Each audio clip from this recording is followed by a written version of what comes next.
Bienvenue dans cette vidéo de corrigé de l'exercice losange glisseur. Un losange de côté 1 glisse sur sa pointe le long de l'axe des abscisses.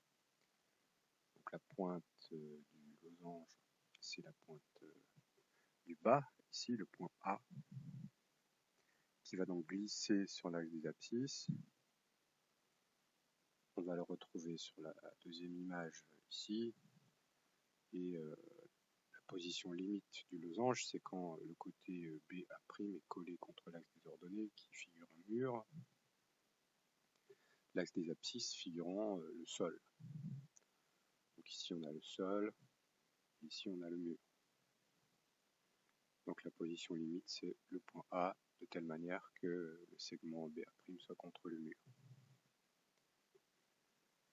Quel est l'ensemble? Quel ensemble le centre C du losange décrit-il? Donc vous voyez que le centre C, on le retrouve sur les trois figures, et comme le losange n'est pas au même endroit, il n'y a aucune raison que le point C soit lui-même toujours au même endroit.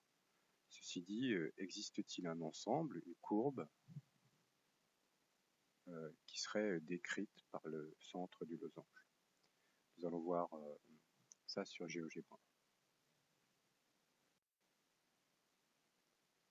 J'ai donc tracé le losange sur GeoGebra. Vous l'avez ici dans la position extrême côté A, B contre le mur.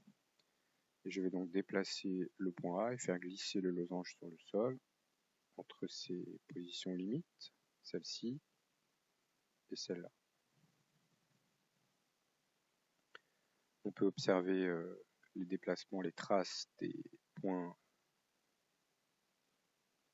B', qui est une courbe qui a l'air assez bizarre, du point A', courbe qui a l'air assez bizarre aussi, du point D qui est le milieu de BA qu'on verra tout à l'heure, qui a l'air plus circulaire.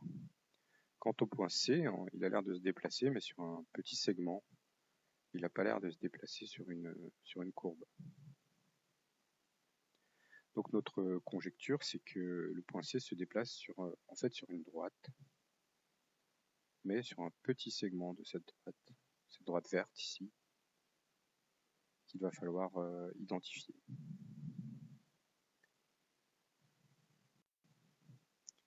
Alors, corriger avec le théorème de l'arc capable.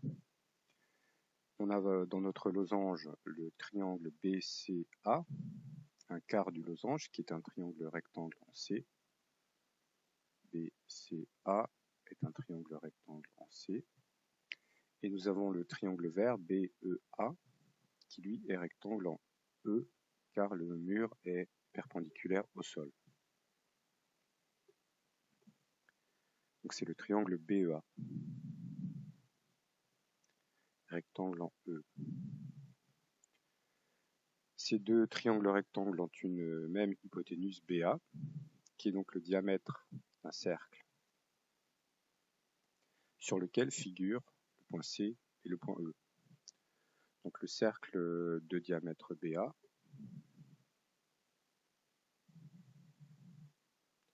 il passe par C et il passe par E. En utilisant les angles inscrits dans un cercle, nous avons une égalité d'angles, puisque nous avons ici deux angles, l'angle ABC et l'angle CEA. Ces deux angles sont du même côté de l'arc de cercle CA. Ils intersectent donc ce même arc de cercle CA. Ils sont donc égaux. On a donc ABC, l'angle ABC, qui est égal à l'angle AEC. Mais l'angle ABC est constant parce qu'il ne dépend que de la géométrie du losange, qui est rigide, ce qui implique que l'angle AEC, lui aussi, est constant. Donc l'angle AEC est constant, et cet angle AEC, c'est l'angle entre le sol et la droite EC.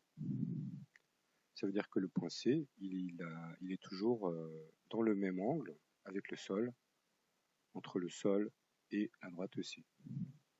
Si on note alpha la mesure de l'angle géométrique AEC, alpha, on peut dire que le point C circule sur une droite verte, qui a pour équation y égale tangente de alpha x. Tangente de alpha, c'est le coefficient directeur d'une droite qui forme un angle alpha avec l'axe des abscisses. Le lieu du point C, c'est-à-dire la courbe sur laquelle se déplace le point C, c'est donc un segment de droite, un segment de cette droite, la droite verte, dont les extrémités correspondent aux positions limites, donc les positions limites quand le segment BA est contre le mur, ou alors quand le segment A'B est contre le mur dans l'autre position limite.